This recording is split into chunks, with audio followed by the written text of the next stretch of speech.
اقبال نے کہا تھا شیشہ دہر میں مانند مے ناب ہے عشق، روح خورشید ہے خون رگ مہتاب ہے عشق، دل ہر ذرہ میں پوشیدہ کسک ہے اس کی، نور یہ وہ ہے کہ ہر شے میں جھلک ہے اس کی۔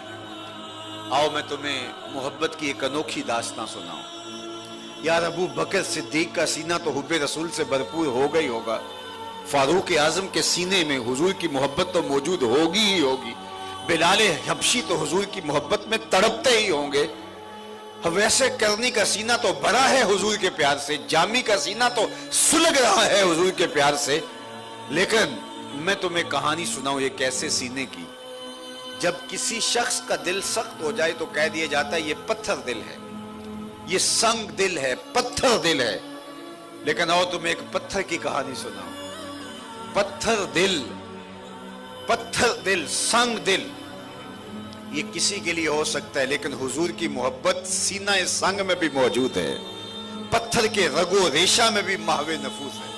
مسجد نبوی کے منبر پہ حضور جلوہ فراز ہوتے ہیں، ابھی خطبے کا آغاز نہیں ہوا کہ ایک جانب سے رونے کی آواز آتی ہے، اور رونے والا اس درد سے روتا ہے کناکت الخلوج، جس طرح کوئی اونٹنی کا بچہ بچھڑ گیا ہو اور وہ اپنے بچے کی یاد میں چیختی ہو، روتی ہو، تو رونے والا اس درد سے روتا ہے۔ اس کی دردناک چیخوں سے سینوں میں کلیجے دہل رہے ہیں، صحابہ دائیں بائیں دیکھتے ہیں، دیکھنے والا دکھائی بھی نہیں دیتا، رونے والا نظر بھی نہیں آتا۔ خیر، کہتے ہیں حتی ارتجت المسجد، مسجد گونج رہی ہے اس کے رونے سے، اور ایسے لگتا تھا جس طرح رونے والے کا کلیجہ پھٹ جائے گا، لیکن دیکھتے ہیں تو دکھائی بھی نہیں دیتا، نظر بھی نہیں آتا۔ فنزل النبی صلی اللہ علیہ وآلہ وسلم عن المنبر، حضور منبر سے نیچے تشریف فرما ہوئے، صحابہ یہ منظر دیکھ رہے ہیں۔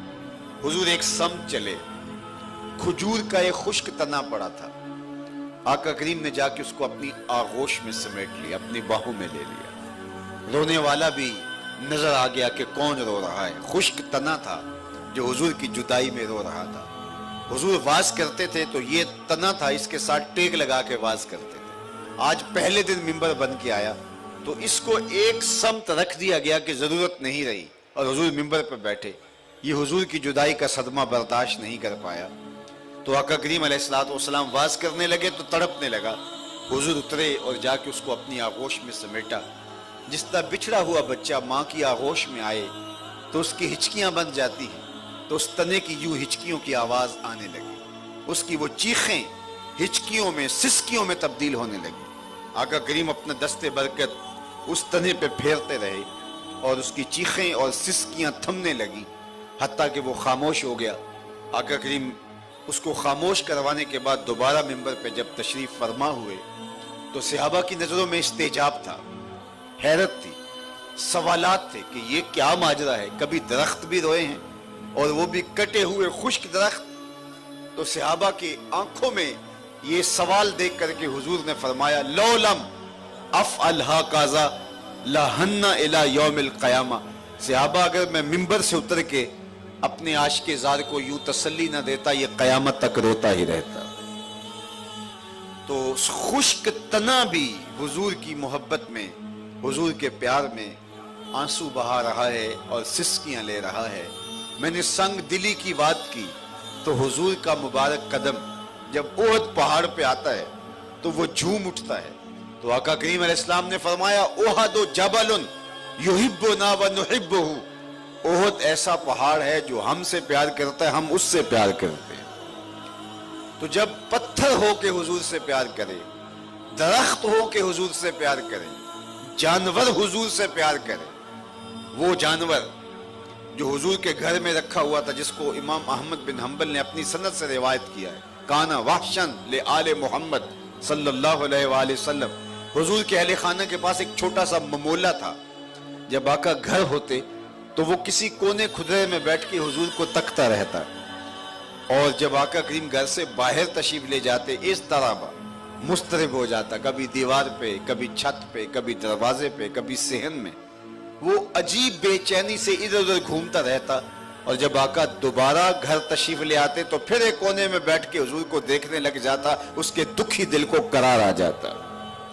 تو جانور، درخت، کائنات کا ایک ایک ذرہ، یہ تو کٹے ہوئے درخت کی کہانی تھی۔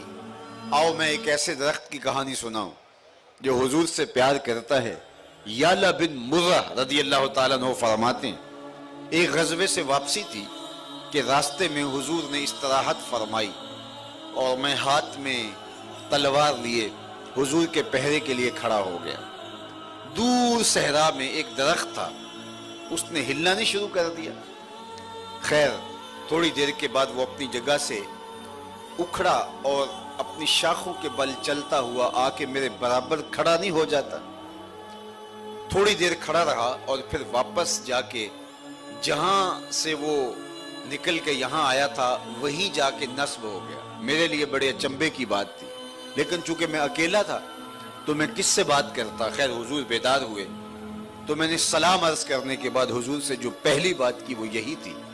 میں نے کہا میرے ماں باپ آپ پہ قربان، وہ جو سامنے درخت ہے تھوڑی دیر قبل وہ اپنی جگہ سے اکھڑا اور اپنی جڑوں کے بل، شاخوں کے بل چلتا ہوا یہاں میرے پاس آ کے کھڑا ہو گیا۔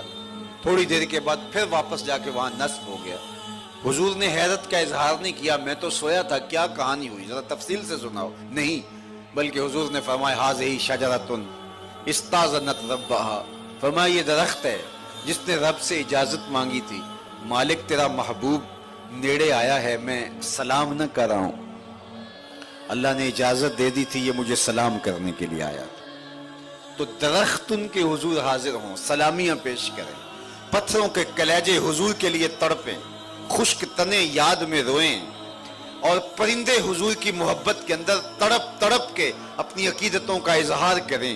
اور کیا اس اونٹ کی کہانی آپ بھول سکتے ہیں جو دیوانہ ہو گیا تھا؟ اور صحابہ نے کہا حضور ہمارا اونٹ دیوانہ ہو گیا، فرمایا چلو میں تمہارے ساتھ چلتا ہوں۔ اللہ اکبر، جب حضور گئے صحابہ کہتے ہم ڈرے، اونٹ دیوانہ ہو جائے تو بڑا خطرناک ہوتا ہے، لیکن جو ہی اس نے حضور کو دیکھا دوڑ کے آیا۔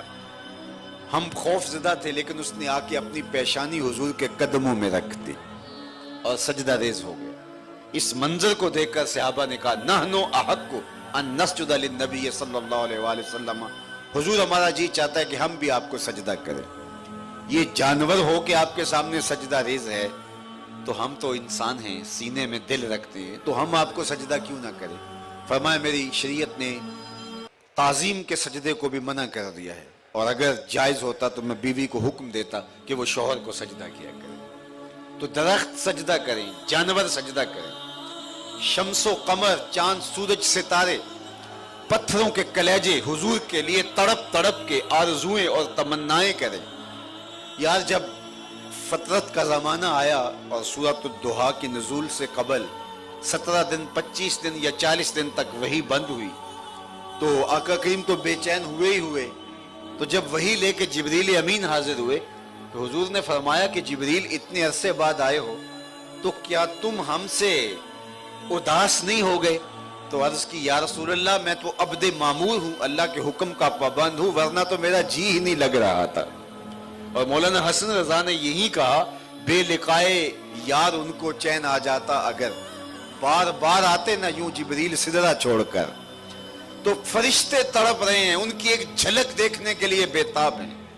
کائنات کا ایک ایک ذرہ محبوب علیہ السلام سے محبت کرتا ہے، حضور کے الفت۔ یار باقی تو اللہ کے مخلوق تو حضور سے پیار کرے گی ہی کرے گی، میرا رب رب ہو کے کہتا کہ میں محبوب سے پیار کرتا